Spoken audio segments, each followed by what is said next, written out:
आज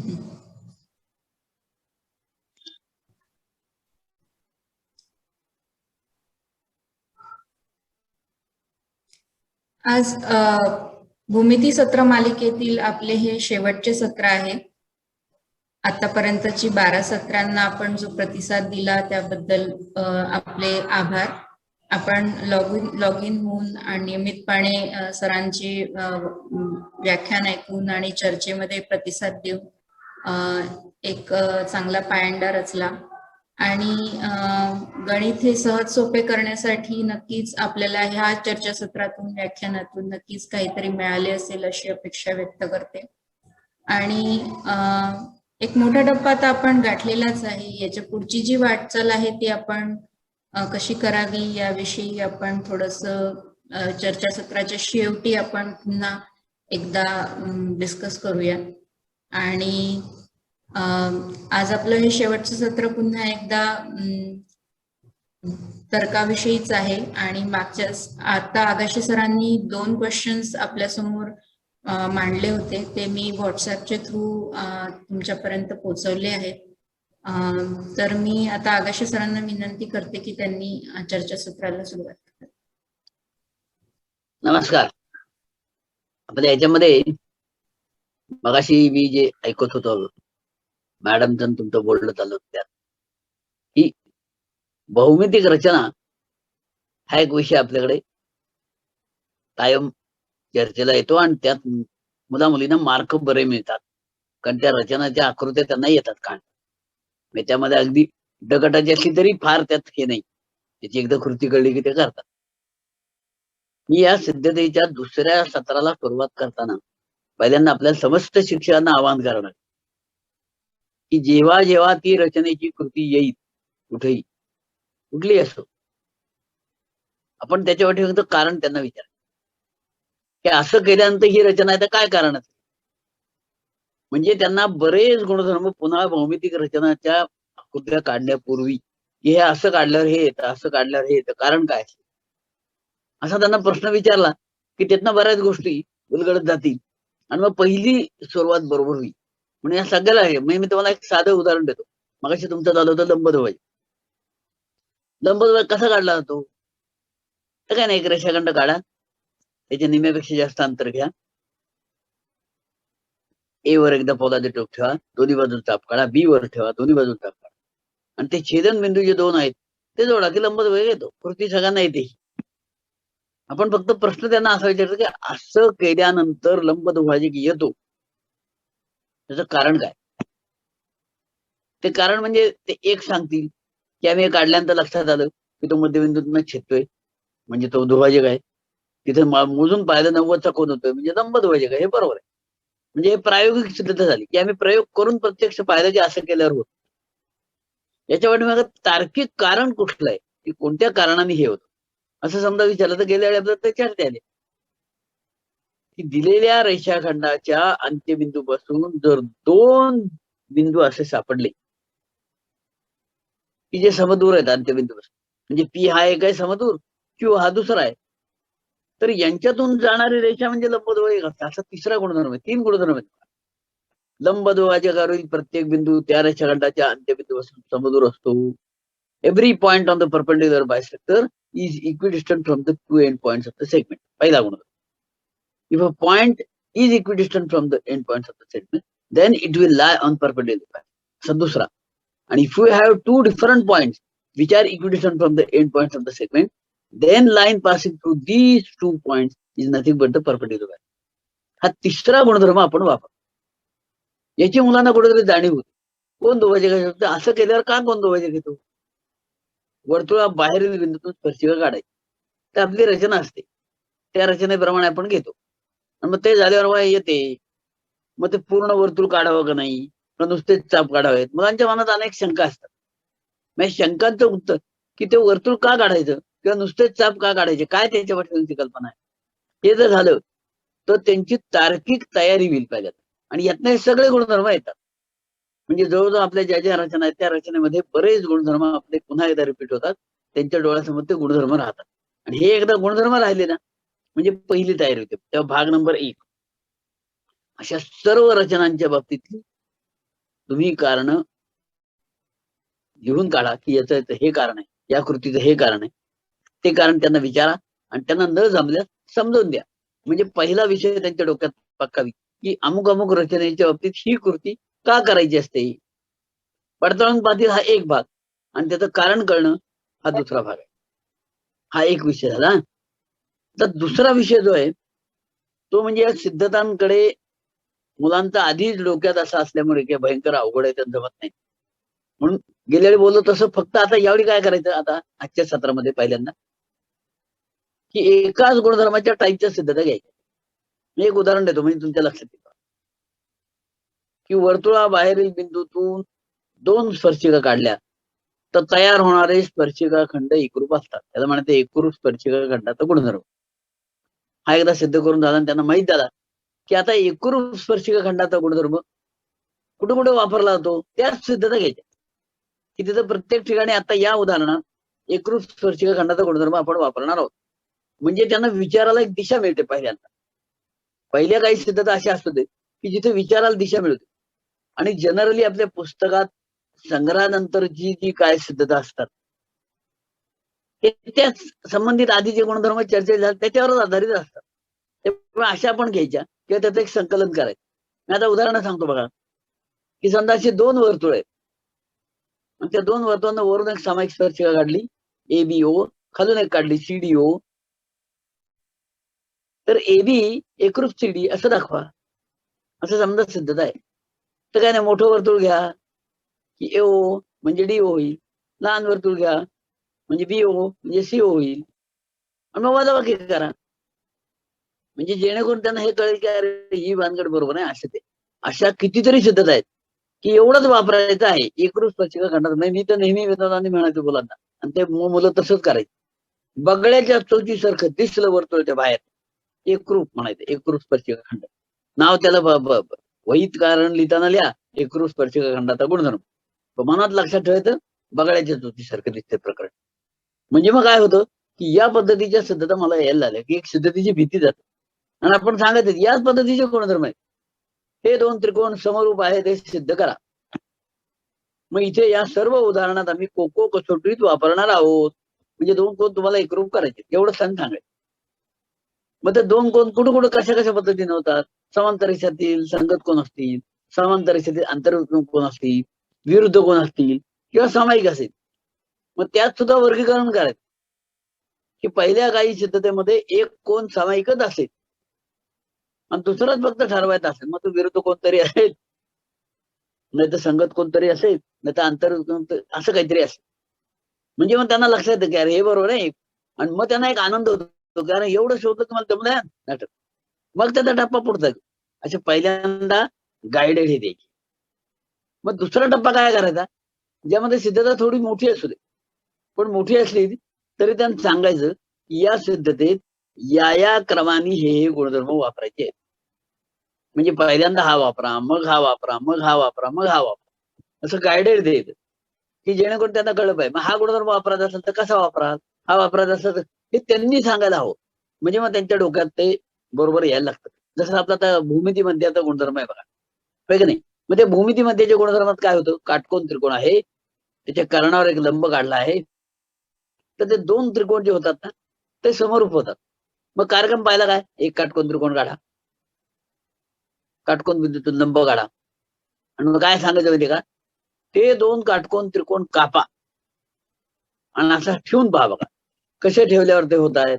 म्हणजे त्यांना कळेल ABC हा मूळचा त्रिकोण असेल तर ADB हा दुसरा त्रिकोण असतो आणि EDC हा तिसरा त्रिकोण असतो. हे त्यांच्या डोक्यात येतं. मग ते तसे मग ते ABC आणि ADB त्यामध्ये A कोणतं सामायिक तोच कापला होता तो आला, याचा B नव्वद आणि त्याचा D नव्वद. हे त्यांना सापडायला सोपं जातं. आणि म्हणून अशा सिद्धता पहिल्यांदा घ्यायच्या की त्यांना सापडायला सोपं केलं पाहिजे. आपण सांगायचं नाही, म्हणजे आपण काय सांगायचं नाही, उत्तर सांगायचं नाही. त्या उत्तराच्या दिशेने त्यांना न्यायला लागायचं की हे 2 कोण का बरं एकरूप असतील. हा 90 आहे कारण दिलेलंच आहे आणि हा 90 आहे कारण लंब काढलाय. ते म्हणजे आपण तिथपर्यंत का बरं असतील हे विचारायचं, मग उत्तर त्यांच्याकडे काढून घे. नाही उत्तर आलं तर अगदी त्यांच्या जवळ आपण प्रश्न विचारते की उत्तराच्या जवळ त्याला, आणि अगदीच नाही आलं तर शेवटी सांगू पण शक्यतो त्याला कारण काय माहितीये का, अतिशय सोप्या प्रश्नाचं सुद्धा पण उत्तर मला आलं याचा जो आनंद आहे की नाही, तो आनंद आपण सांगण्याने नाही.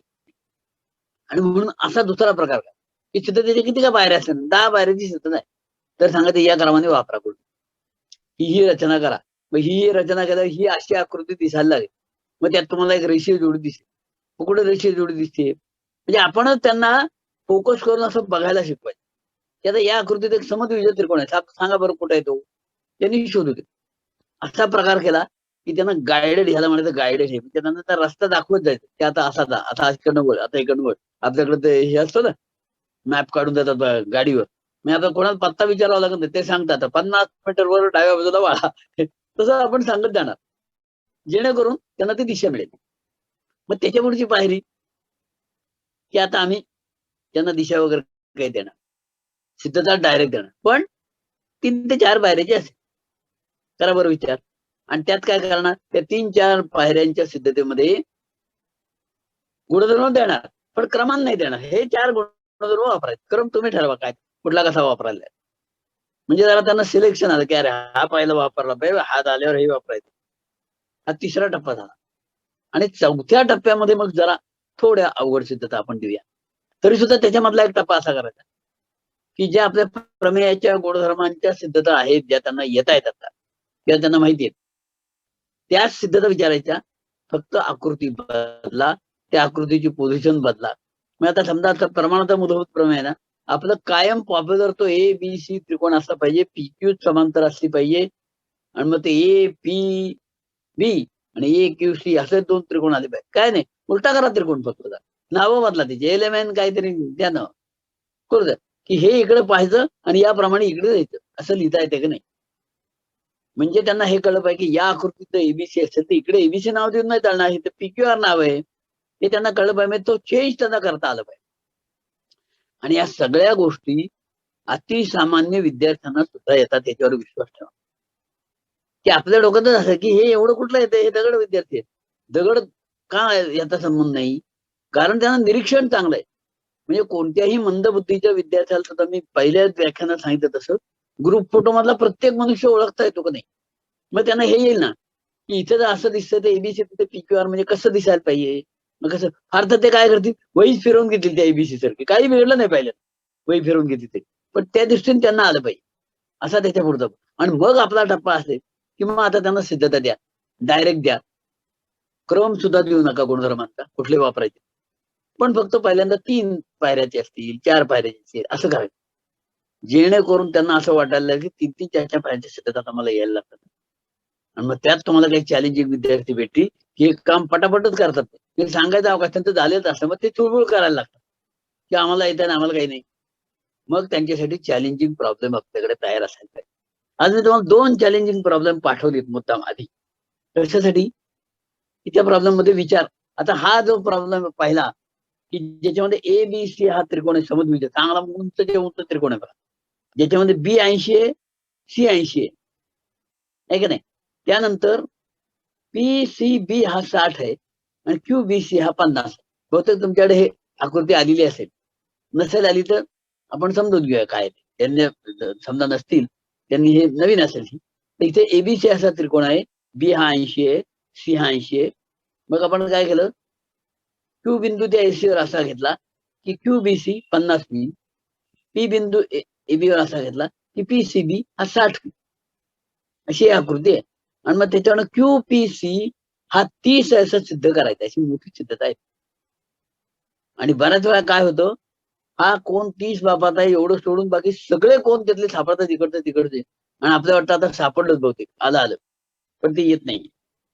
मग त्यासाठी आता मी जी रचना केली ती काय रचना केली, तो जो BM आहे का नाही, BM, तो MBC हा पण 60 बापाचा घेतला, अशी रचना केली. मग PM जोडला आणि तिकडे APN हा 30 बापाचा घेतला. ज्यांच्याकडे आकृती येताना लक्षात येईल, बाकीच्यांनी त्याप्रमाणे नंतर त्याला करता येईल. आता ज्यांच्याकडे आकृती आहे त्यांच्यासाठी मी काही खास प्रश्न विचारतो, त्याची उत्तर कोण कोण देते बघूया. या आकृतीमध्ये आता जी झाली तयार, त्यात किती समद्विभुज त्रिकोण आहेत. एवढे हळूच विचार करून मला सांगा की समद्विभुज त्रिकोण यात एवढे एवढे आयसोसेलेस ट्रँगल असं मुलांना विचारायचं. मी एकदम तुम्ही 30 वर गेलात ना की ते पोरग ऑप्शनल टाकतंय जमण्याजोगं नाही. पण समद्विभुज त्रिकोण किती आहेत बरं ती संख्या नाही सांगता आली तर ते सांगतील हा आहे मग हा आहे मग हा आहे. करा विचार आणि किती गोट गोट आहेत बघा. किती समद्विभुज त्रिकोण आहेत बघा. कोण सांगू शकत? अनम्यूट करून बोला. तुमच्याकडे सगळ्यांकडे आकृती आहेत 15 ते 15 लोकांकडे आकृत्या पोहोचलेल्या आहेत. हं? आहे. 4 समद्विभुज सर्वांच्याकडे त्रिकोण आहेत. हं? 4 सर्वांच्याकडे आकृती आहेत. 4 समद्विभुज त्रिकोण आहेत. 4 आहेत. बरं तुम्हाला आता 4 दिसतात ना आणखी दिसतील ना. बरं कोणते दिसतात सांगा बरं. त्रिकोण ABO, त्रिकोण DOC, एक मिनिट. त्रिकोण A B O ABC ABC ना. ओ कुठे ओ बिंदूच नाही. आहे. कुठे खालची आकृती बघताय का? नाही, पहिली आकृती पहिल्या आकृतीत एबीसी पी क्यू एम नाही, ABC नाहीये. एबीसी मी चौरसाची आकृती सांगते. बरोबर. पहिली आकृती जी आहे ना त्रिकोणाची ती घेतली मी. ती घेतलीये का? हा. मग त्या आकृतीत कोणते समद्विभुज त्रिकोण आहेत किती आहेत? एबीसी तर आहेच सर. एबीसी तर आहेच आहे. बरोबर आहे. एक आहे. अहो मुलांना एक सापडला ना तरी आनंद होतो. बाई सापडला एक सापड. त्यांच्या दृष्टीने ती मोठी अचिव्हमेंट आहे. कारण ते त्यांनी सांगितलंय. लगेच विचारा का बाबा का कोण सांगितलं समद्विभुज? आम्ही तर काय बोललो नाही. मग तेच म्हणतात अहो बी कोण आणि सी कोण एकरूप आहेत. याचा अर्थ 2 कोण एकरूप असतात त्यांच्या समोरच्या बाजू एकरूप म्हणजे डोक्यात एक गुणधर्म फिट झाला बरं का. आता बोला आणखी कुठले एबीसी तर सांगितलं आणखी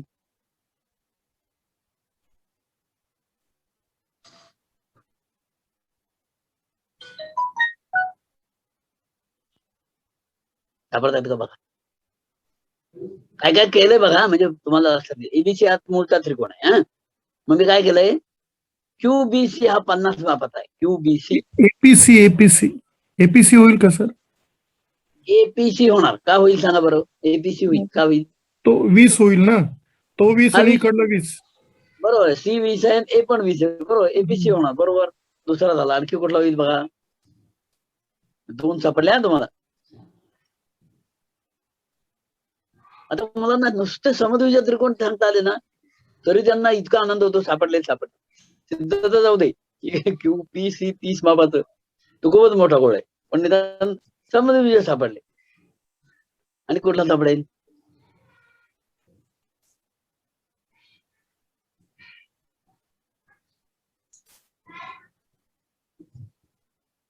असं शोधायला लावायचं. आणि याकरता काय करायचं?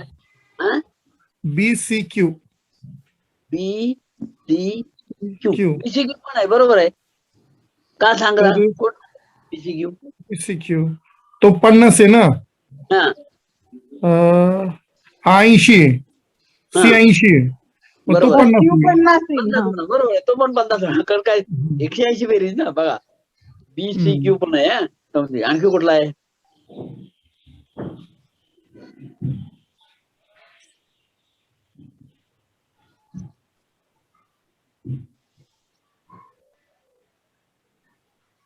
हे का बघा म्हणजे नुसतं समद्विभुज त्रिकोण विचारलं तरी पोरं विचारायला चाललं ना.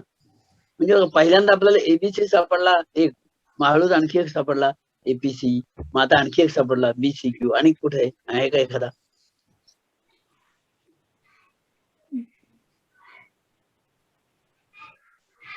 त्या रचना काय केली बघा. किती पीएम आहे ना ती बीसी समजा समांतर काढली किंवा काय एमबीसी 60 मापाचा करा. काही करा. पीएम समांतर काढली तरी तो 60 होणार आहे. आणि एमबीसी 60 मापाचा केला तरी ते काही हरकत. आणि एपीएन हा जो कोण आहे ना तो 30 मापाचा काढलाय. एपीएन हा 30 मापाचा काढलाय. त्यामुळे आणखी एखादा समद्विभुज सापडतो का बघा.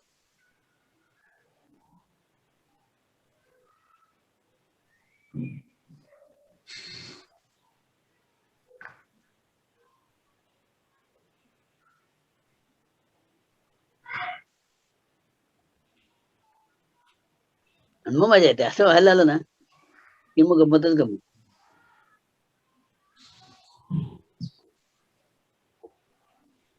बघा म्हणजे आता कसं, आणि यात मुलांना आनंद वाटतो बरं का. पण यामध्ये आणखी एक पथ्य पाळायचं, अजिबात मध्ये मध्ये सांगा, कोण सांगतंय, लवकर सांगा, झालं का तुझं. कारण त्याच्यामुळे त्यांचं डिस्ट्रॅक्शन होतं. त्यांचं काहीतरी आज चालू असतं का, ते चालू द्या.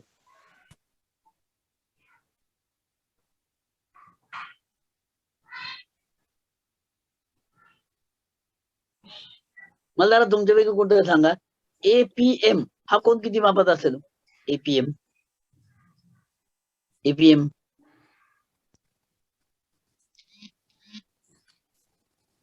एपीएम 80. 80 असणं बरोबर आहे. कारण काय, समांतर रेषेतील संगत कोण ना.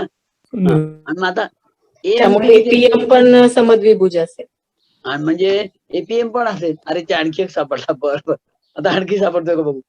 कसे सापडत चालले ते, गंमत येते. होई आता. आता मला सांगा, एपीएम तुम्ही 80 सांगितलं हो का नाही. एपीएम तर मी 30 काढलाय, मग एनपीएम किती असेल? एनपीएम किती असेल? 50 50. तो 50 आहे ना, हो का पण येईल मग. पीएमएन पण येईल समजली. बघा काय गंमत बघा. पीएमएन म्हणजे पहिल्यांदा एक समद्विज दिसत नव्हता, एवढे दिसते बघा. उत्तर असं करायचं. म्हणजे मुख्य सिद्धतेला जाण्यापूर्वी हे सगळं काढून घेत. आता मी काय केलं बघा, बीएम जोडलेले आहेत. मी इथे आकृतीत जोडलं नाही, पण बीएम जोडले. तर बीएम जोडल्यावर ते या पीसीला ओ मध्ये येतात, अशी समजा कल्पना केली. बीएम जोडले तर पीसीला ओ मध्ये येतात. तिथे दोन समभुज त्रिकोण होते. कुठले कुठे होते सांगा बरं. बीएम जोडल्यावर जोडले बीएम तर दोन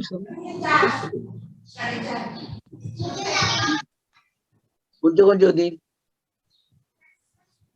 बीएम जोडल्यावर ते ओ मध्ये येतात पीसीला, असंच म्हटलं. बीएम हा रेषा तर दोन समभुज त्रिकोण होते. एक बघा, एक पीएमओ होय का नाही, पीएमओ होईल. आणि दुसरा ओबीसी, ओबीसी पण होणार.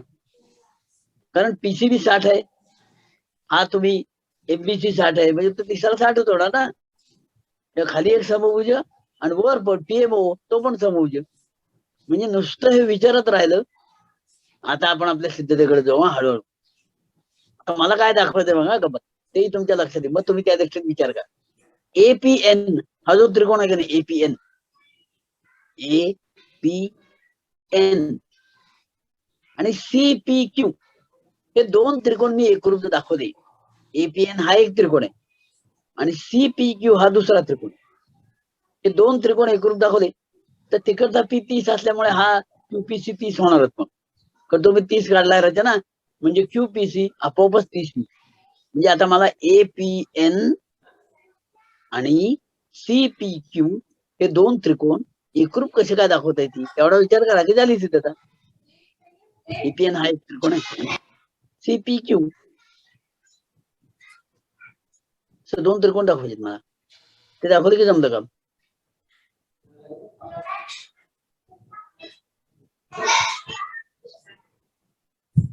एवढे जण झालंच काम.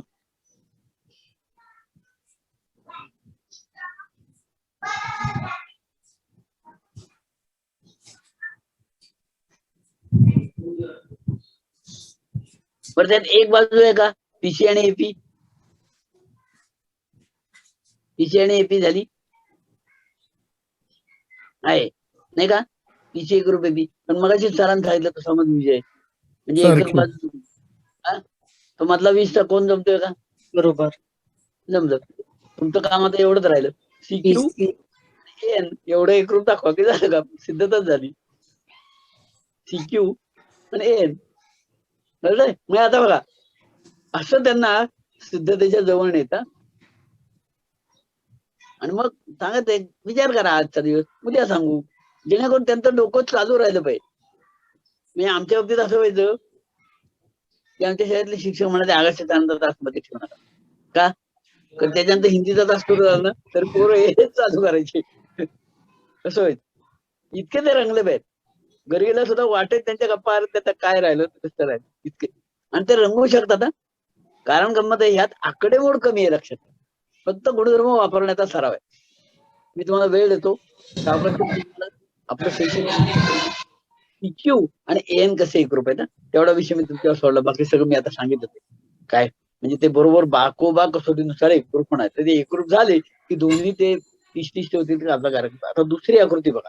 त्या दुसऱ्या आकृतीत ABCD हा चौरस आहे आणि त्या चौरसाच्या अंतर्भागात O बिंदू असा घेतलाय की OBC 15 आहे आणि OCB पण 15 आहे. तर AOD हा त्रिकोण समभुज दाखवायचा बरं. समभुज दाखवणं थोडं अवघड आहे, म्हणजे ते आपण नंतर चर्चा करू. पण तुम्हाला समद्विभुज नक्की दाखवता येते की AOD समद्विभुज दाखव. पहिला प्रयोग. मग आपण समभुजेचा नंतर बघू की AOD हा समद्विभुजक असतो. विचार कोण सांगा मला. 2 त्रिकोण एकरूप दाखवूया. कोणचे? PABO आणि DCO. ACO नाही का? हो, हे 2 त्रिकोण एकरूप दाखवता येते. कसे काय दाखवणार? BO बरोबर CO समद्विभुज त्रिकोण आहे खालचा. बरोबर, समद्विभुज त्रिकोण. नंतर हा अजून AB बरोबर ते त्रिकोण एकरूप दाखवणं अवघड आहे. अवघड आहे. बाकोबा कसोटीने होतील. बाकोबा कसोटीने दोन्ही. मधला 75 नाही काय तो आता, कारण काय हा 15 तो सोबत ना झाले की 75 म्हणजे समद्विभुज होतील. हा तो 75 आणि हे सारखे करेक्ट. हा तो लक्षात नाही आला मला. बघा त्रिकोण एकरूप झाले बरं का. आणि त्यामुळे AO एकरूप DO सोपं झालं की एकरूप त्रिकोणाच्या संगत बघ. आता तो AOD हा समभुज दाखवायचा. काय करायला बघा. AOD समभुज दाखव. आता तुमच्या लक्षात येईल की या पद्धतीनं त्यांना प्रश्न विचारत राहायचे आणि त्यांना जवळ नाही ते उत्तरात. म्हणजे समजा आता तुम्हाला पट्टीशी कळलं 75 त्यांना नसतं कळलं. तुम्ही काय विचारलं तर ABC किती आहे सांगा, 90. मग OBC किती आहे सांगा, 15. मग ते ABO किती होईल, मग त्यांना सापडतात अरे 90 - 15 करणार. त्यांना एकदम नाही लक्षात येत, म्हणून त्यांना ते दिशा देईल. त्या दिशेनं त्यांना आकृतीकडे बघायची सवय लागली. आणि ही सवय वर्षभर असेल तर पेपरच्या वेळी एकदम हे होत.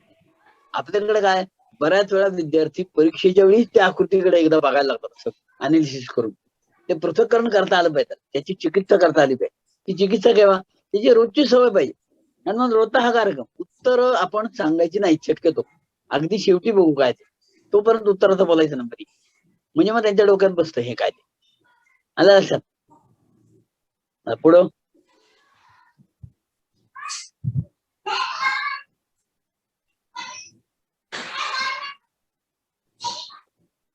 समभुज दाखवण्याचं नाटक आहे. एवढा कसा विचार करता बघा. आजचं सत्र चांगलं चाललंय. आजच्या सत्रामध्ये तुम्ही छान उत्तर देताय, म्हणजे मी सांगण्यापेक्षा. सर तो समद्विभुज त्रिकोण दाखवला ना आपण. हो, समद्विभुज दाखव. समभुज म्हणजे काय, समद्विभुज आणि OD सारखे पाहिजेत ना. हा सॉरी, AD AO आणि OD हे तिघी सारखे पाहिजेत. आता 2 जण सारखे, म्हणजे 1 कोण 90 दाखवलं संपलं काम. 60 दाखवलं. क्षमा करा. AOD मधला 60 दाखवलं पाहिजे. 60 दाखवला की काम AOD जर 60 दाखवला तर होऊन जाईल. हा होऊन जाईल. हो चालेल. AOD 60 दाखव, कोणी कुठलाही 60 दाखव. किंवा OD = DC दाखवलं तरी चालेल काम. OD = DC बरोबर आहे. असं दाखवलं तरी होईल. अगदी बरोबर. म्हणजे बघा आता आपण काय विचार करायला आलो, हा विचाराची सवय लावायची की मला हे जर सिद्ध करायचं आलं तर हे काय, मला AO आणि DO एकरूप आहेत माहितीच आहे. म्हणजे मला OD आणि AD एकरूप दाखवायचे आहे. पण AD कोणाशी एकरूप आहे तर DCशी आहे. मग मी OD आणि DC दाखवले तरी चालेल, असा तुम्ही जो विचार करायला लागलात ना. आता हा बघा, हा जसा मी विचार करायला लागलो तशी सवय आपल्याला त्यांना लावायची की असं जमलं पाहिजे, हे जमलं की नाटकातच. आता यासाठी मी तुम्हाला आणखी हिंट देतो, म्हणजे तुम्हाला विचारायला दिशा मिळतात.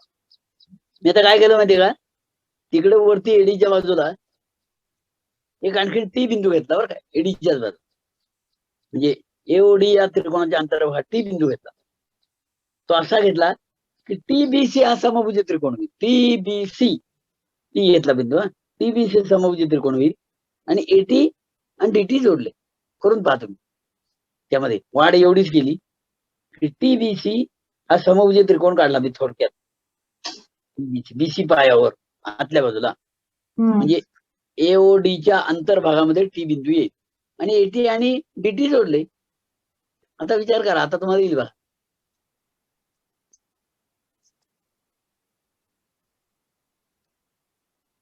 याचा तुम्ही विचार करतात आहात. फक्त मध्यंतरामध्ये मी आजचं आपलं सत्रात उलट चाललंय की चर्चा जास्त होण्यापेक्षा तुम्ही हे विचार करताय.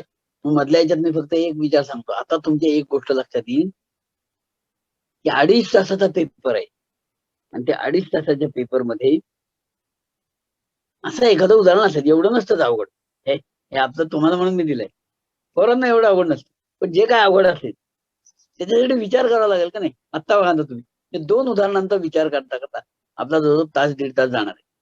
आणि जर समजा यामध्ये मी कॉन्ट्रीब्युट केलं नसतं किंवा तुम्ही एकमेकांनी कॉन्ट्रीब्युट केलं नसतं ना, तर एकट्याने सोडवताना कदाचित जास्त वेळ लागला, वेळ लागेल. होय का नाही. आणि मग म्हणून आपण नेहमी एक गोष्ट लक्षात ठेवायची की डी गटाची उदाहरणं किती लेवलची विचारायची, की तो मुलगा सगळा पेपर लिहिणार आहे, बरं तो 14 वर्षाचा मुलगा पेपर लिहिणार 15 वर्षाचा, असं लक्षात नाही. आपण एवढे मॅच्युअर पूर्ण भूमितीचाच विचार 24 तास करतोय, तरी आपल्याला एवढा विचार करावा लागतो. त्याला लागणार का नाही, त्या दृष्टीने तो त्या लेवलचा असला पाहिजे. हे एक त्याला आपण पथ्य पाळायचं की डी लेवलचा प्रश्न विचारताना किती काठिण्य पातळी असते पाहिजे, हे एक. आणि दुसरं, यासाठी असे जे डी लेवलचे प्रश्न सोडवणारे जरा चिकित्सा करणारे विद्यार्थी असते ना, त्यांना एक सवय लावायची की डी गटाचे प्रश्न सोडून बाकीचा पेपर तुझा तासात झाला पाहिजे. 1 तासामध्ये पेपर झाला पाहिजे, तर तुला 1.5 तास शिल्लक राहील अशा प्रश्नांना विचार करायला. पण याच्यामध्ये विचार करायचा. आता तुमचा सगळ्यांचा विचार करून झाला समजा, दोन्ही उदाहरणं सुटली, लिहायला वेळ लागेल का नाही. आता फक्त विचाराचा वेळ झाला, लिहायला काहीतरी 10 मिनिटं तर द्याल का नाही एकाला. म्हणजे मग एवढा वेळ जर त्याला द्यायचा असेल तर तो कुठनं द्यायचा. आमच्या पेपर जवळ ठरलेलंच आहे ना. त्यातलाच जर काढायचं असेल तर आकडेमोड कौशल्य तर पटदिशी असलं पाहिजे. 5 7 35 करायला तर त्याला 5 1 5 2 करायला तर नाही जमणार. ही सगळी कौशल्य त्याला आली पाहिजे. आणि म्हणून अशा हुशार विद्यार्थ्यांकडनं ही अपेक्षा ठेवायची की तुला नुसतं येतंय हे नाही, येतंय हे चांगलं आहे, किती वेळात ते पण महत्वाचं आहे. लंबद्वय काढता येतो, उत्तम झालं गोष्ट. किती वेळात काढतोय, 10 मिनिटं, 1 मिनिटात लंबद्वय आला पाहिजे, तर तो वेळ वाचते. आणि म्हणून नुसतं असं सांगू नका की प्रत्येक प्रश्नाला एवढा, भौमितिक रचनाला वेळ एकदम कमी लागेल. ती काय 2-2 मार्काची उदाहरणं, 1 मार्काची उदाहरण, त्याला किती वेळ लागतो. ते जर पटदिशी झालं तर हा वेळ वाच. हे त्यांना आणखी एक शिकवायला पाहिजे.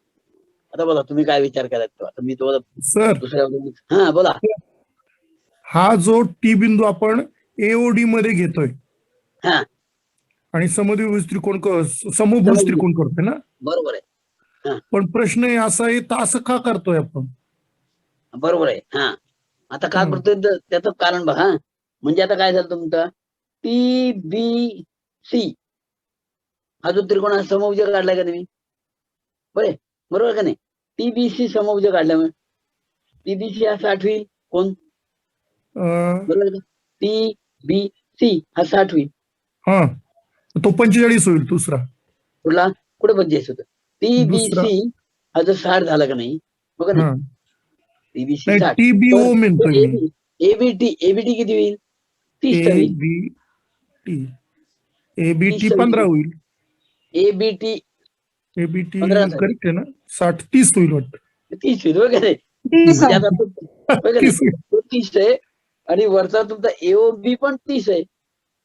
मग जर मी हे 2 त्रिकोण एकरूप करू शकतो बघा. आता बघा, एबीटी हा एक त्रिकोण आणि एओबी हा दुसरा त्रिकोण. हे 2 त्रिकोण मला एकरूप करता येणं शक्य आहे का बघा. कारण काय, या 2 त्रिकोणाचा विशेष काय, एबीओ या त्रिकोणाचा हा कोण 75 आहे. बरोबर आहे. नंतर तुमचा हा 30 झाला, म्हणजे 2 झाले. सॉरी सर, कोणते 2 त्रिकोण एकरूप दाखवायचे आपल्याला. एबीओ हा एक, एबीओ, हा, आणि दुसरा ए टी बी. ATB का? हे दोन त्रिकोणात एबी तर सामायिक आहे ना. हा याचा एक 75, त्याचा एक 75, हा. बरोबर आहे. म्हणजे आता तुम्हाला 75 काय कसं काय? राहिलं? 75 कसं काय? कुठला?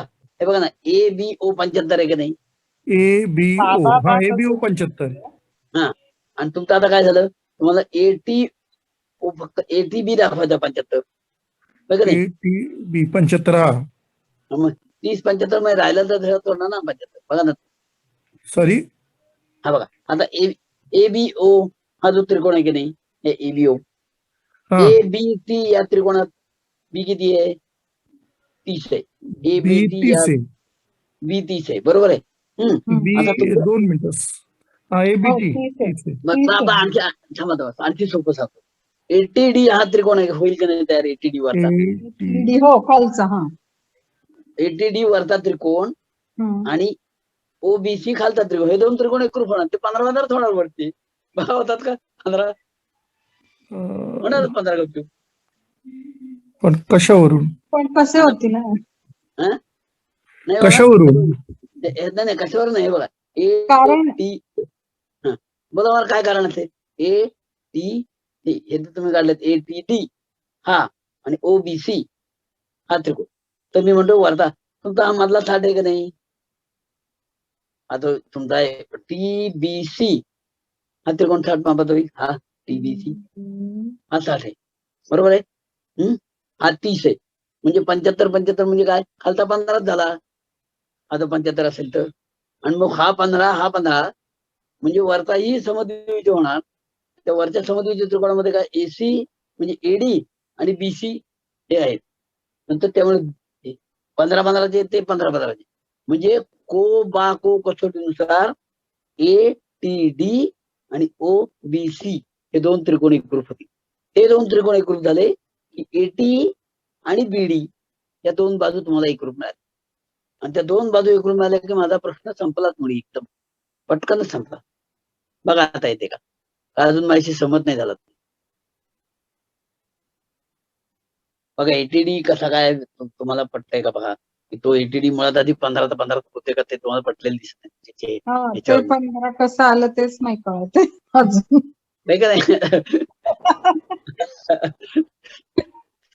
हे का नाही गंमत? बघा मग आता तुमच्या लक्ष ATD 5 मिनिटं देतो आणखी, विचार करा, मला सांगा 15 कशी येते. मी 60 घेतला ना तो हे मी TBC हा 60 मापाचा केला का नाही? तो 60 मापाचा केल्यामुळे तो अर्धा कसा काय 15 होतो तेवढा विचार करा. BC हा 60 केलाय. तो समभुज त्रिकोण आहे ना. हो, तो समभुज आहे. समभुज आहे का नाही? समभुज म्हणजे काय सांगा? एक मिनिट मला असं सांगा, आणखी तुम्हाला आता जवळ बोलतो आम्ही. TBC हा समभुज त्रिकोण मान्य आहे का? कोणता? TBC तर तुम्ही समभुजच सांगितला, बरोबर? हा मान्य आहे ना. हा म्हणजे TB आणि AB एकरूप आहेत का? TB आणि AB एकरूप आहेत. हो झाले, ते एकरूप झाले, एवढं मान्य. TB आणि एकरूप आणि ABT हा कोण 30 मापात आहे? ABT 30चा. हा बरोबर आहे. 45, 15 आणि 30. हा मग तो 30 मापात आहे. आणि AB आणि BT एकरूप आहेत समद्विभुज त्रिकोण म्हणून. म्हणजे मग राहिले 75 नाही का होणार? का नाही पाहिजे? कळतंय का? हो, मग हा 75 झाला तर तो 15 होईल, बरोबर आहे. आता कळलं. कळलं?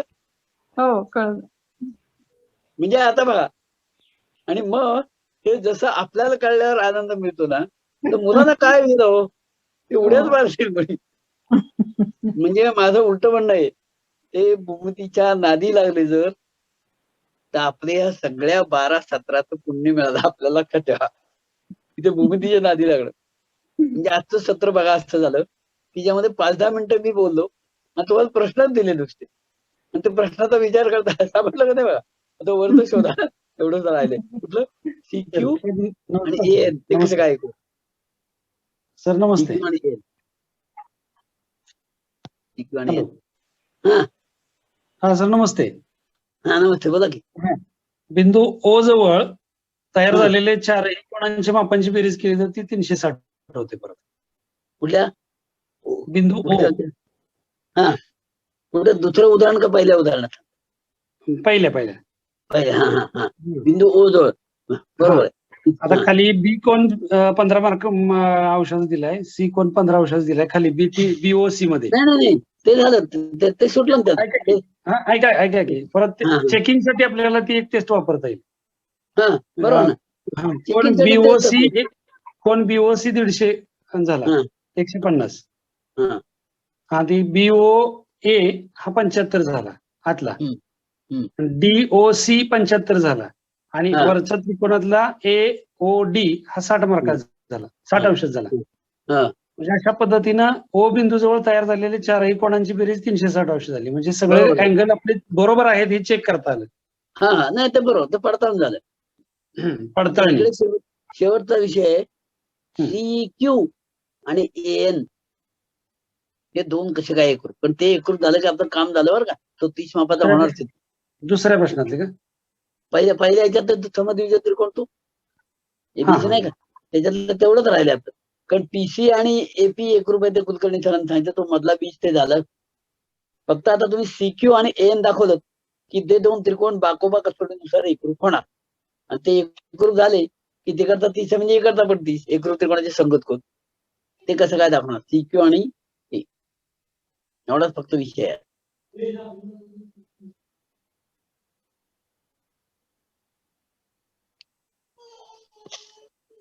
आता मला असं सांगा, BCQ समद्विज आहे का नाही? BCQ समद्विज आहे हा. वरच्या आकृतीचा आहे हो ना. हो, म्हणजे हो. BC आणि CQ एकरूप आहेत का?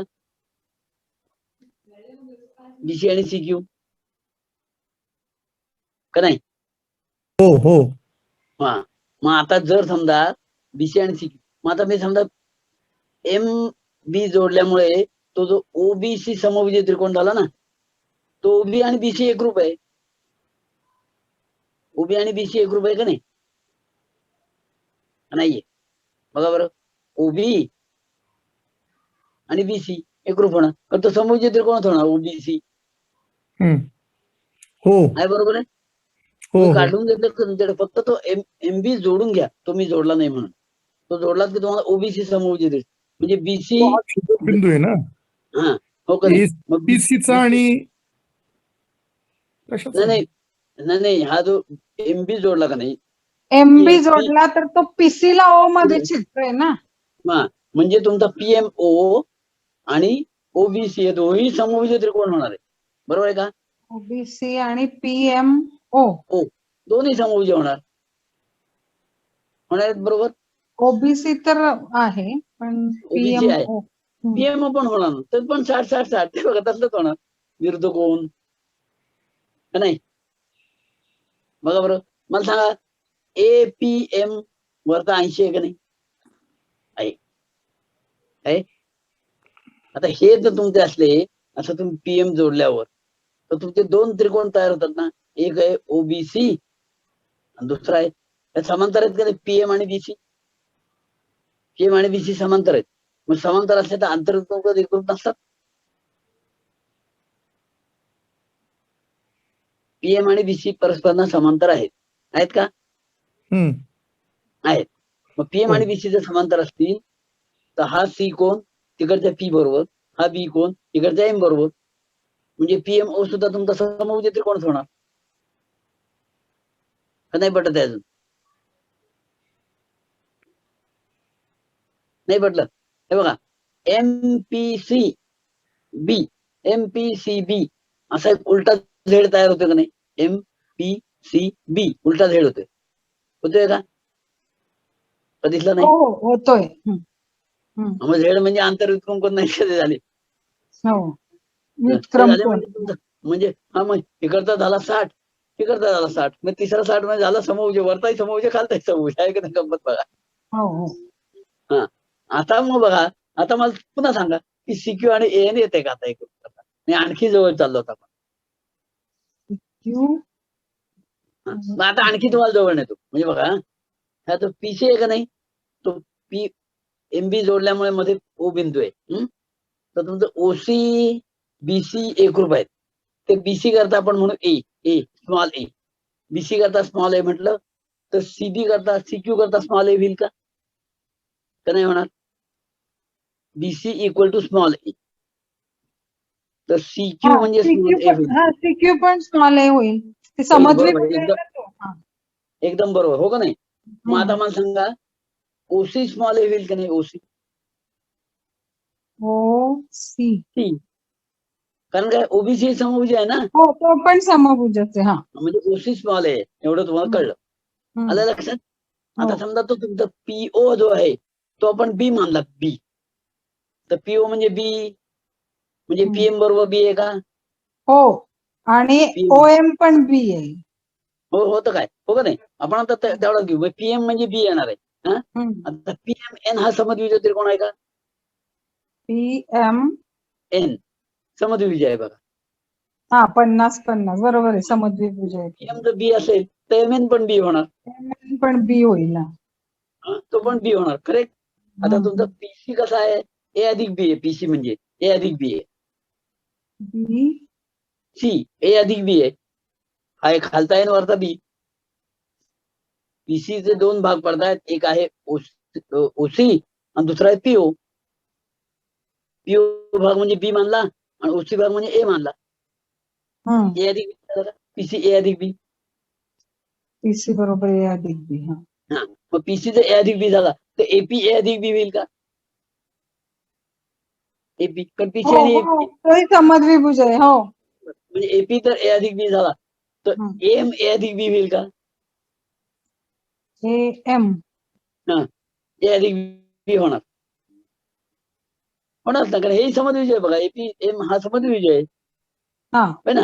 हा, म्हणजे एम होणार ए अधिक बी, एम ए अधिक बी होईल. त्यातला एम एन तर बी असेल तर ए एन ए होईल की नाही? हो, ए एन पण ए होईल. हा, म्हणजे ए एन होणार ए आणि तुमचा सीक्यू ए येत आहे, म्हणजे झाल्या दोन बाजू एकरूप. काय कळलं? हो, सीक्यू एच आहे. म्हणजे जमलं की झालं. मग आता तुम्हाला लक्षात येईल की हे असे, जसे मी तुम्हाला आता प्रश्न विचारत गेलो ना, तसे प्रश्न मुलांना विचारत आहेत आणि त्यांना जवळजवळ नाही येत. आता आपण इतके मॅच्युअर होत तरी आपल्याला पटकन हे लक्षात यायला वेळ लागला, हो का नाही? तर तिथं मुलंच आहेत ना. नाही आलं तर नाही आलं, अगदी एका तासाला तुमचं एक उदाहरण झालं तरी चालेल, काही बिघडलं नाही. किंवा 2 तास मिळून त्यांना विचारायला देते का आज एवढं सांगितलं ना, एवढ्याचा विचार करा. आणि मग याचे टप्पे काय, जसं मी म्हणलं नुसते समद्विज काढा, नुसते समभुज काढा त्रिकोण, तरी त्यातनं अभ्यास होतो. आणि मग हे असं झालं ना की विचार करायची त्यांना दिशा मिळते. आणि मग यातनं सिद्धता हा जो विषय आपण खूप काहीतरी वेगळा कठीण आहे असं म्हटलं होतं, हे होणार नाही.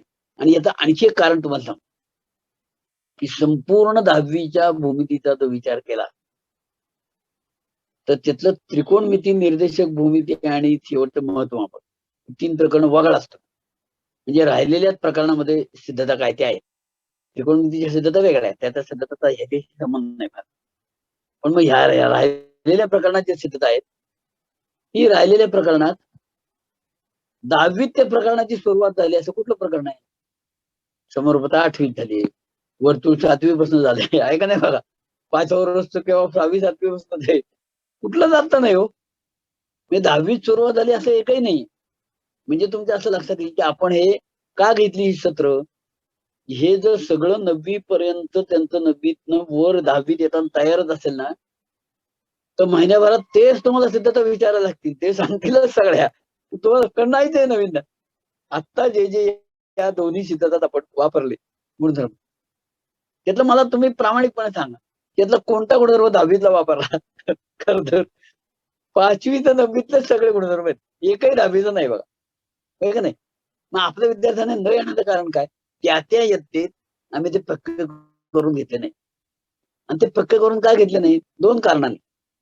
एक तर आम्ही म्हणतो वेळ अपुरा आहे किंवा हे, त्याकरता मी तुम्हाला ही घटनायक रचना सांगितली. एक घटनायक आहे, त्याच्या ताब्यात 4 पोरं द्या. मी जसं आता तुम्हाला समजावून सांगितलं नाही, तसं तो मुलगा त्या 4 मुलांना समजून सांगेल.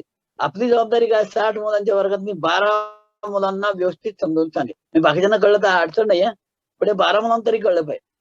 आणि मी आता जसं तुम्हाला सांगितलं तसं प्रश्न विचारून विचारून विचारून त्याला तयार झाले पाहिजे. म्हणजे ते त्या मुलांच्याकडनं ते काढून घेतील आणि मग आपला वेळ कमी होईल. हे जर ते मुलांना शिकवायला लागले, सोपी सोपी उदाहरणं शिकवायला लागले, सोप्या सिद्धांत शिकवायला लागले.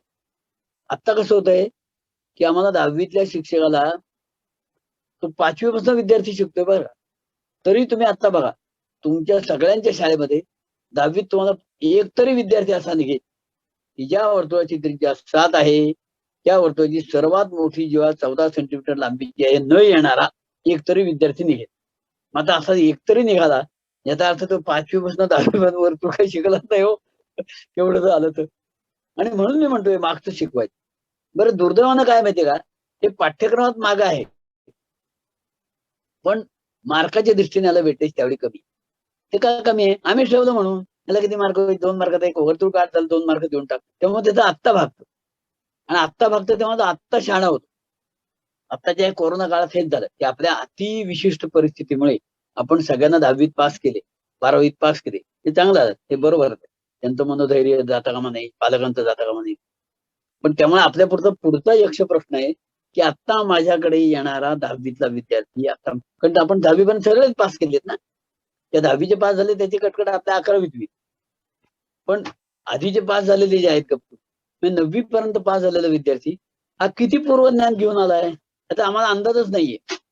कारण गेली 2 वर्ष असले आपण पास करतोय या पद्धतीत, आणि त्याच्या आधी आपण काय पास करत होतो ते वेगळे, पण तो हिशोब वेगळा.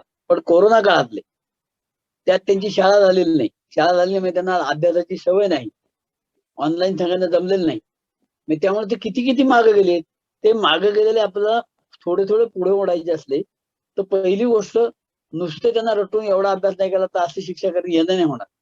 त्यांची मानसिकता बदलण्यासाठी त्यांना सोपं वाटलं पाहिजे.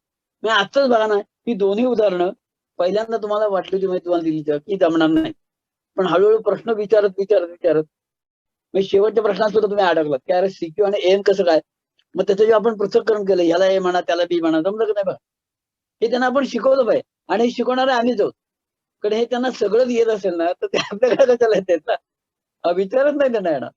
आणि म्हणून तो विचार करायची दिशा त्यांना देणं, ती अनेक उदाहरणात देणं, तेच उदाहरण 4 दिवसांनी परत देणं. म्हणजे त्याचं कारण काय माहितीये का, ते विद्यार्थी दिवसभरात सगळे विषय शिकतात ना हो. मराठी आहे, हिंदी आहे, काय काय वेगवेगळे विषय आहेत, त्यात तुमच्या भूमितीचा एक मध्ये समावेश. आणि म्हणून ते त्यांच्या डोक्यात सतत राहण्यासाठी एखादा विषय सतत राहिला ना की मग त्याचं चिंतन होतं. म्हणून APJ अब्दुल कलाम ते म्हणायचे ना की स्वप्न म्हणजे रात्री झोपेत पडतं असं नाही. ज्या स्वप्नामुळे आमची झोप उडते आणि दिवस रात्र आम्ही त्याचाच विचार करतो त्याचं नाव स्वप्न. आणि तसं स्वप्न यांना पडायला लागलं की सिद्धता तुमच्या D लेवलच्या असं तर आणखी काय असतं की पोरं सोडवायला लागलीच पाहिजे. आणि त्या सोडवण्यामध्ये त्यांचा आनंद वाढतो. आणि सगळ्यात शेवटचा मुद्दा की जो मॅडमने एक सत्र घेतलं होतं की रिझनिंग कॅपॅसिटी, त्यांची रिझनिंग ॲबिलिटी ही फक्त भूमितीसाठी नाही. हे भूमितीला हा आपण प्रयोग केला ना ते सगळीकडे त्यांची जी चिकित्सा वापरायला लागतात. मग भौतिक शास्त्रात सुद्धा तुम्ही सांगितलं ना हे म्हणजे ते मान्य नाही करणार पाठदिशी. ते लगेच त्याच्यावर तुम्हाला प्रतिप्रश्न होते, का सांग, तर ते भूमिती सवय लागली, बोललं की का बोललं पाहिजे. मग ते ऐतिहासिक कारणाला सुद्धा भौगोलिक कारणाला सुद्धा ते सवय लागते त्यांना. आणि ती रिझनिंग कॅपॅसिटी ही तुमची वाढण्यासाठी ही सिद्धता हे एक पॉवरफुल टूल आहे. त्या दृष्टीने आपण त्याचा विचार करू. तुम्ही सर्वांनी अत्यंत उत्तम प्रतिसाद दिलात आज. म्हणजे आजच्या सत्रात खरंच असं झालं की तुम्ही विचार केलात, तुम्ही उत्तर दिली. तुम्हाला जरा मी गाईड केलं हे खरं. ते गाईड सुद्धा कशासाठी केलं की आपण मुलांना कशा पद्धतीने गाईड करायचं हे कळलं पाहिजे. की या पद्धतीने त्यांना प्रश्न विचारत जायचे की आता हे तर काय सांग बरं, हा कोण 50 झाला तो 50, मग समज होईल का, असं त्यांना हे करायला हवं.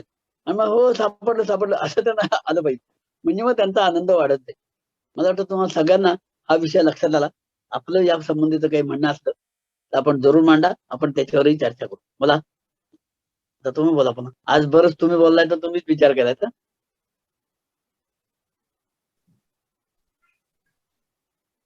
शिक्षकांना काही शेअर करायचंय.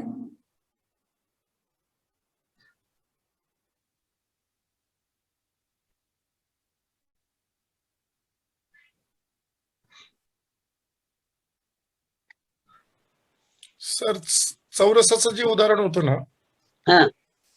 त्याच्यामध्ये हम्म. COD हम्म. त्रिकोणामध्ये एक हम्म. T बिंदू घेतला. COD टी त्रिकोणात टी बिंदू तुम्ही घेतला. म्हणजे एओडी ओबीसी एवढाच मी काय केला, ओ नाही M किंवा TCB काढला, एकरूप काढला. म्हणजे 15-15 तो घेतला, बरोबर. TCB हं. TCD 15-15 तो घेतला आणि T बरोबर. घेतला हा. आणि OT जोडला बरोबर.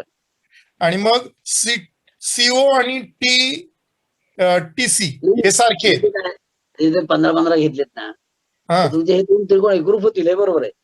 पण हा खालचा समभुज तुम्हाला दाखवता येणार नाही ना 15-15 मग घेतले. तो दाखवता येईल ना सर, 2 मिनिटं. कसं दाखवत? हा. COT ऐका, एक मिनिट. COT एक मिनिट ना, जर खालचा तुम्हाला येत असता तर आपण आत्ताच एवढी दाखवला असता ना, कारण ही आकृती आहे, फक्त ती तुम्ही उलटी काढलीत वरती टी बिंदू हा, घेतला हा हा नाही का, हीच हो. आकृती आहे ना. तीच म्हणजे आकृती आता आहे. तुम्हाला म्हणजे समभुज त्रिकोण घेतल्याशिवाय आम्ही आता काय केलं, उलट केलं. समभुज त्रिकोण घेऊन तो 15-15 दाखवला.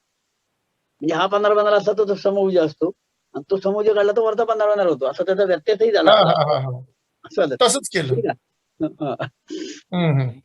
आणखीन मला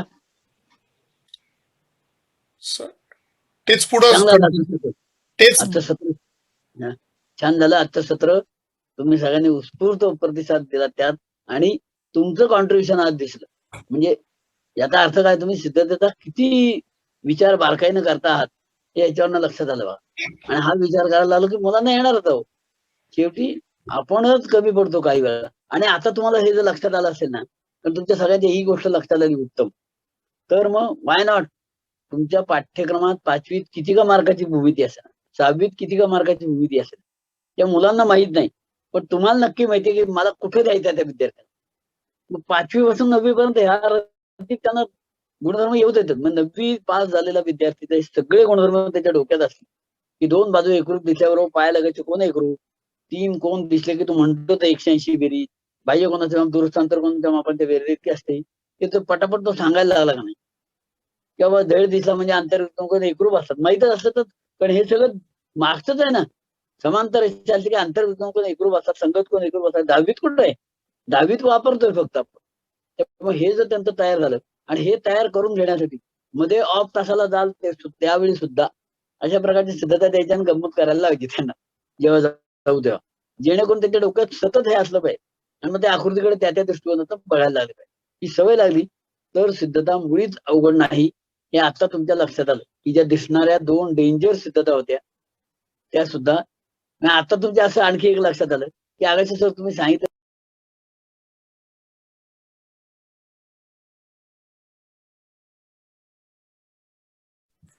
हॅलो, आवाज नाही येत. आवाज गेला. तरी सुद्धा आम्ही हे केलं असतं, लक्षात आलं असतं. या दृष्टीने तुम्ही विचार करा. अतिशय छान आपली सत्र झाली. आपण सगळेजण मिळून आशावरीताईंना सुद्धा धन्यवाद देऊ की त्यांच्यामुळे हे आपलं सगळं यशस्वी झालं. पहिलाही प्रयोग आणि हा दुसराही, या दुसऱ्या प्रयोगातला हा आनंद जास्त आहे. आता जे या सत्राला येऊ शकले नाहीत वेगवेगळ्या अडचणींमुळे, त्यांच्यासाठी आपण व्हिडिओ क्लिप तयार केलेली आहे. त्या सगळ्याचे व्हिडिओ मिळणार आहेत. त्या इतर शिक्षकांनाही तुम्ही ते शेअर करा आणि त्यांना म्हणा बघा, जेणेकरून हा आनंद हा वाढत गेला पाहिजे. आपल्याला नेहमी काय असतं, आनंद हा दिल्यानं वाढतो. हे नेहमी लक्षात ठेवा. जेवढं देऊ ना तेवढं दुसऱ्याला समजलं की त्याचाही आनंद आपण शेअर करतो. तो आनंद आपण चोरून ठेवायचा नसतो कधी. टीव्ही जर समजा माझ्या एकट्याच्याच घरात असेल, कुणाच्या गावात घरात नाही, तर तो जरी माझा आनंद असेल तर रात्री चोरीला जाण्याची शक्यता आहे ना, कारण माझ्या एकट्याकडेच नाही. आता खेडेगावामध्ये काय असतं बघा, प्रत्येकाच्या घराबाहेर तांदूळाची, गव्हाची, पोतीच्या पोती लावलेली असतात. त्याला कुलूप नसतं काही नाही, कोण पळवणार. पण प्रत्येकाच्या दारातच तांदूळ आहे, हो, प्रत्येकाच्या दारात गहू आहे. तेव्हा तो सगळ्यांना मिळण्याचा जो आनंद आहे, सर्वे सुखी नसतात, तो आनंद या निमित्ताने होईल. जे याला येऊ शकलं नाही सत्राला, त्यांना पण या व्हिडिओ क्लिपच्या माध्यमातून आपण ते देऊया. म्हणजे मी तुम्हाला सगळ्यांना सजेस्ट करेन की या व्हिडिओ क्लिप आपापल्या शाळेतल्या सर्व शिक्षकांना एकत्र करू आपण टप्प्याटप्प्यात दाखवा. म्हणजे शाळेत तो माहोल तयार झाला पाहिजे. तुम्ही आता झालं, तुम्ही आनंदी झाला ती गोष्ट वेगळी, पण आमच्या शाळेतला एकही शिक्षक राहता कामा नाही. मग ते झालं की आम्ही काय करू, परिसरातले शिक्षक घेऊ गणिताचे, त्यांचं एकत्रीकरण करू, त्यांच्या डिश दाखवू. बरं एकत्रीकरण नाही करता आलं तर आता सारखं ऑनलाईन तुम्ही तुमच्या घरी बसा, आम्ही आमच्या घरी बसतो, नाही सगळं दाखवतो व्हिडिओ तरी चालेल, जेणेकरून ते त्यांच्यापर्यंत पोहोचलं पाहिजे. म्हणजे मग हे खरं हा प्रयोग यशस्वी झाला. या दृष्टीने तुम्ही नक्कीच हे कराल, कारण तुम्ही उपक्रमशील आहात अशी अपेक्षा व्यक्त करतो. आणि आतापर्यंतच्या गणिताच्या आणि भूमितीच्या सगळ्या सत्रांना तुम्ही अतिशय छान प्रतिसाद दिलात, याबद्दल तुम्हाला मनपूर्वक धन्यवाद देतो. आणि आपण सतत असेच संपर्कात राहू, जेणेकरून या भूमितीचा गणिताचा आनंद आपण एकमेकांना शेअर करू. आणि कोणाला काही म्हणायचंय? धन्यवाद. आसावरी ताईंकडे देतो. सर, हा, या 2 उदाहरणांच्या सिद्धता जर पाठवल्या तर बरं होईल ग्रुपवर. पाठवू का? बरोबर देईन पाठवू. आणि अजून आमची तहान भागलेली नाहीये, अजून असंच काही घेतलं तर बरं वाटेल. ते बघा आता ते तर म्हणलेच आहे ना आपण भेटत राहू. म्हणजे काय करा, असंच एक सेक्शन जरासं बरं वाटेल आणखी. खूप आहेत इतक्या सिद्धता आहेत ना, मी तुम्हाला नाही या दोन्ही सिद्धता मी लिहून पाठवतो पूर्ण. हो, मजा आली सर, आज आम्ही चांगलेच एंगेज झालो. नाही मस्त झालं. धन्यवाद सर, आणि आसावरी ताई तुम्हालाही धन्यवाद. खूप छान झाली सगळी सत्र आणि आम्हाला बरंच मिळालं याच्यातून. Thank you madam. शिक्षकांपैकी कोणाला काही अजून प्रतिक्रिया व्यक्त करायची आहे सत्राविषयी किंवा पुढच्या सूचनेविषयी? शेवटची एकदा 1-2 मिनिटं. मॅडम, सत्र सगळेच खूप छान झालंय, आम्हाला त्याचा फायदा नक्कीच होईल, पण मधून मधून आम्हालाही टचअप ठेवलं तर जास्त बरं वाटेल. हो, आम्ही आता पुढच्या जे सत्र आहेत ते आपण बघूया कसे डिझाईन करता येतात. एकदा मी सुनंदा माने मॅडम ज्या लेंडे अँड इंडियाच्या संचालिका आहे त्यांच्याशी चर्चा करेनच याविषयी की पुढे आपण काय करू शकतो याविषयी. आणि मागे जसं म्हटलं तसं हे जे व्हिडिओज आहेत ते तुमच्यापर्यंत पोहोचतीलच, आणि जे शिक्षक इच्छुक असतील पुढचा जो आपला रोडमॅप आहे की प्री टेस्ट आणि पोस्ट टेस्ट घेणं, जे शिक्षक इच्छुक असतील त्यांनी माझ्याकडे नाव द्यावे. मी फीडबॅक फॉर्म पाठवेन आणि त्यामध्ये तो प्रश्न असेलच की जर तुम्ही तयार असाल, कारण तुमच्या पुढाकाराशिवाय हे पुढे जवळ जाणं शक्य नाही, की हे जे आपले सत्र चालले याचा कितपत खरंच तुम्हाला किंवा विद्यार्थ्यांपर्यंत पोहोचून विद्यार्थ्यांना किती उपयोग होतो हे याचं अनालिसिस करणं हे कुठेतरी लेंडे अँड इंडियाकडनं व्हावं असं सुनंदा माने मॅडम यांची इच्छा आहे. तर त्यासाठी काय आहे की आपण एक व्हिडिओ घेऊयात. मग समजा आपला पहिला सत्र होतं कॅल्क्युलेशन्सचं, तर मग एक प्री टेस्ट आणि एक पोस्ट टेस्ट मी आणि आगाशे सर मिळून डिझाईन करू. मग ती जी प्री टेस्ट आहे ती मुलांकडनं तुम्ही सोडवून घ्यायची आणि त्यात मुलांची मग रिझल्ट तुमच्यापाशी येईलच त्याचा प्री टेस्टचा. आपण कदाचित असंही करू की गुगल फॉर्मद्वारे मुलांना ती प्री टेस्ट देऊ, म्हणजे मुलं ऑनलाईनच ती सोडवतील. आणि मग तुम्ही तो व्हिडिओ पाहिल्यानंतर त्यातले जे काही ऍक्टिव्हिटीज आहे किंवा त्यातले जे काही तुम्हाला त्यातून तुमचं लर्निंग आहे ते तुम्ही अप्लाय करून मुलांना शिकवावं. समजा कॅल्क्युलेशन्स आहेत, सरांनी जे सिम्प्लिफाय करून तुम्हाला सांगितलं तर ते मुलांचे कॅल्क्युलेशन्स तुम्ही पक्के करणं हे अपेक्षित आहे 1 महिन्याच्या अंतरात. आणि मग शेवटी 1 महिन्याच्या शेवटी आपण पोस्ट टेस्ट घेऊया, ती पण आपण ऑनलाईनच करू शकतो. आणि पोस्ट टेस्ट झाल्यानंतर प्री टेस्ट आणि पोस्ट टेस्टचा रिझल्ट आपण कम्पेअर करू की हे आपण आपल्या अध्यापन पद्धतीत काही बदल केल्यामुळे मुलांच्या आकलन क्षमतेमध्ये काही बदल होतोय का हे आपल्या समोर येईल. तर हे साधारणतः त्याचं स्वरूप आहे प्री टेस्ट आणि पोस्ट टेस्टचं. जर तुमची इच्छा असेल तर आपण या प्रयोगात तुम्ही नक्की सामील होऊ शकता. तर एक व्हिडिओ आणि एक प्री टेस्ट आणि एक पोस्ट टेस्ट असं दर मंथली आपण घेऊया, एक मंथ आपण वेळ भरपूर घेऊया. असं नाही की आपल्याला त्यामध्ये काही घाई करायची आहे किंवा तर विद्यार्थ्यांना शिकवतानाही तुम्ही व्यवस्थित वेळ देऊन त्याप्रमाणे पुढची वाटचाल करता येईल. तर इच्छा असल्यास आपण जरूर या प्रयोगात सामील व्हाल अशी अपेक्षा व्यक्त करते. आपण सत्रांना जो काही प्रतिसाद दिला त्याबद्दल खूप खूप धन्यवाद. आता काही सत्र मिस होतात ते अतिशय समजण्यायोग्य गोष्ट आहे. तर मी जे आतापर्यंत जे सत्र आहेत ते गुगल ड्राईव्हवर टाकलेलेच आहेत, पण मी आता पुन्हा एकदा युट्यूब अपलोडच्या मागे लागते. मॅडम आता बहुतेक ऑफिस पण सुरू झालंय कोविडच्या नंतर, त्यामुळे वायफायची उपलब्धता असल्यामुळे हे काम लवकर होईल असं वाटतं. तर ते होईल आणि तुम्हाला युट्यूबवर ते व्हिडिओज अवेलेबल होतील. अजून शिक्षकांना याविषयी काही बोलायचं? मॅडम, ह्या प्री टेस्ट आणि पोस्ट टेस्ट साठी विद्यार्थी कुठल्या इयत्तेचे हवेत साधारण? का फक्त 10वी? नाही, 9वी. 9वीचे. हा, 8वी किंवा 9वी. Okay okay. म्हणजे आता हे जे आहेत आपण 9वीचे जे काही वरच्या मूलभूत संकल्पना आहे त्या शिकवण्यासाठी ज्या पायाभूत संकल्पना मुलांच्या पक्क्या असाव्यात, तर ते आपण तशा प्रकारचे सत्र आपण डिझाईन केले होते आतापर्यंत. तर पुन्हा एकदा नोट जी आहे ती पुन्हा पाठवून देते की या सत्रांची तयार करण्यामागे जी काही संकल्पना आहे ती नोट पुन्हा एकदा शेअर करेन मी, म्हणजे तुम्हाला कळेल की नेमकी संकल्पना काय आहे. तर असं साधारणतः स्वरूप आहे. आगाशे सर, खूप खूप धन्यवाद. तुमच्यामुळेच आपले हे सगळे सत्र व्यवस्थित छान पार पाडले आणि सगळ्या शिक्षकांना नक्कीच तुम्ही आवडते आहातच. छान, तुमचं वक्तृत्व छान आहे आणि ज्ञान आणि तुमची जी समज आहे गणिताविषयीची ती इतरांपर्यंत, विद्यार्थ्यांच्या मनातली जी भीती आहे ती दूर करण्यासाठी काय आपण करू शकतो हे नक्कीच शिक्षकांना मार्गदर्शक ठरेल. आणि तुम्ही असेच आमच्यासोबत आहातच, तर पुढेही आपण काही ना काही सत्र अरेंज करतच राहूया आणि हे प्री टेस्ट आणि पोस्ट टेस्टचं काम जे आहे ते पण पुढे चालूच राहील. तर सर्व शिक्षकांना खूप खूप धन्यवाद, त्यांनी या सत्रांना प्रतिसाद दिला.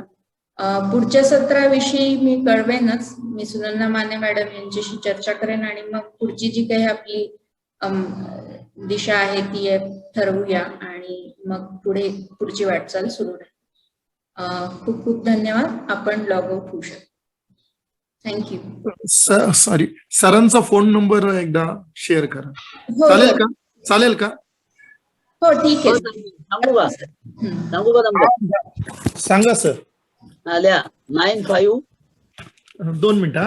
95 45 45 94 94 96 96 55 55 95 45 94 96 55. बरोबर आहे. ओके. त्रास देणार सर? हो, द्या म्हणजे काय. Okay, thank you sir. Thank you thank you all.